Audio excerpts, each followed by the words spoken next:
And it's fantastic, isn't it, to see so many people here today. Tens of thousands still not reached the park, queuing along Piccadilly, and tens of thousands more too in Glasgow and Belfast, joining with us. People from every part of our community, utterly determined to build a better and a fairer future for our country, and with a united message to this government that austerity is not working. It's hitting our jobs, our services, our living standards. It's hammering the poorest and the most vulnerable. And it's failing even in its own terms. This is a government of broken promises. They told us that if we could only accept the pain, recovery would come. But instead, we've been mired in a double-dip recession. They told us that if we'd only accept the cuts, our deficit would come down. Instead, our borrowing is going through the roof. And the biggest lie of them all was the cynical double talk that we're all in this together, when the grim reality has been tax cuts for the richest and wage and benefit cuts for the poorest. Who can ever believe this shambolic make it up as you go along government? A government that's done so many spins and U-turns they get 10 out of 10 from the judges on Strictly Come Dancing. The NHS, safe in our hands, not on your life. Recovery just around the corner? You must be joking. A strategy for growth? Nowhere to be seen. So it's time for change. For a future that puts people back to work, that gets our economy moving, that gets tax revenues flowing. And it's only right, isn't it, that those with the broadest shoulders should pay their fair share, including all those corporate tax dodgers intent on ripping off Britain. One thing's for sure, cuts, privatisations, attacks on employment rights are the road to nowhere. So we, our country, has to make a choice. A future of growing inequality or a future of fairness. A future of lengthy dole queues, millions stuck in dead-end jobs with poverty pay, or decent work with opportunities for our young people. A future of economic stagnation and despair, or a future of hope and real recovery. Well, our choice is clear, and we're spelling it out today. We want a future that works.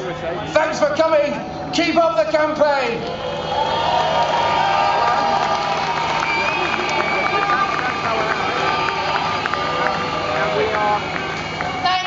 Very much, Brent.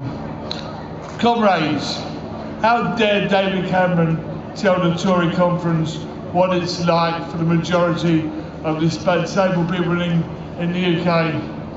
How dare he compare his disabled father, educated at Eton and employed in his own father's broken company, with us disabled people? Disabled people having to undergo unfit for purpose ATOS assessments. This kind of privilege bypasses the barriers met by most disabled people. Instead, we are forced to undergo a flawed medical assessment. Medical tests that are carried out by ATOS, a company that wrongly assesses disabled and ill people, that is costing 60 million. It is by this government's departments feeding lies and propaganda to a compliant press who duly demonise us as scoundrels and cheats, thus whipping up hate crime against disabled people. Comrades, times are hard for disabled people. We are being attacked by a government set on wrecking our welfare state and NHS. But comrades, please don't despair. Look around you. There are thousands of us here today. Look back over the past 18 months at the achievements made by disabled people. The Spartacus report, written by a dedicated group of disabled activists who exposed the lies coming from the government's DLA consultation. Disabled People Against the Cuts, DPAC, are mounting ever more audacious actions. Good on them. Unions like Unite, fighting against attempts to fast-track disabled workers for redundancies, are winning reasonable adjustments for us and defending our disabled workers from bullying and harassment. The Hardest Hit campaign is organising marches and TV events. Black Triangle is exposing the scum press and holding them to account for their lies. Cheers. Today, a new movement of disabled people is being created to resist this government's vicious attacks and to counter the lies it is using to cover them up. We are part of that fight back. Disabled people need your support, and disabled people, we offer you our solidarity. A future that works is a future that must include disabled people, and together we'll make sure it does. Thank you.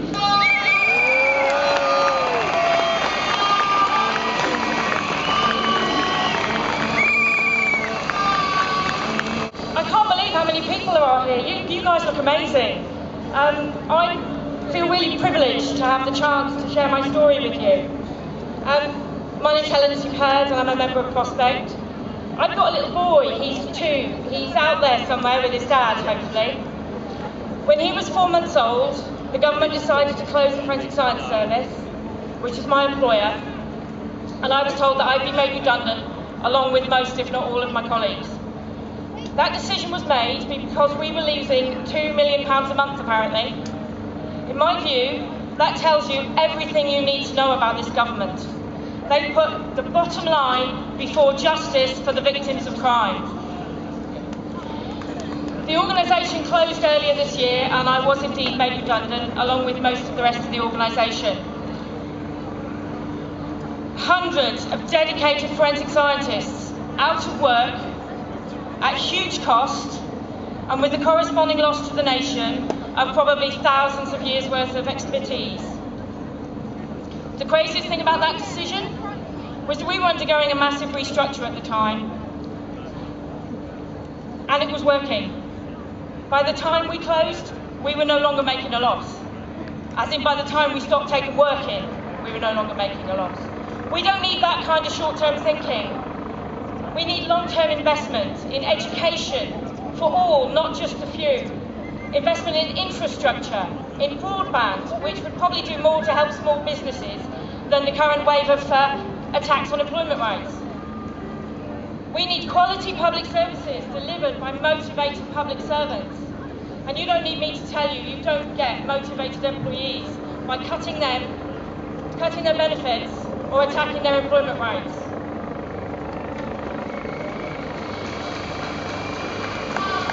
So my message to this government is this: I want a future that works for my son. So before it's too late, start listening, stop cutting, start investing, and leave our employment rights alone. Thank you.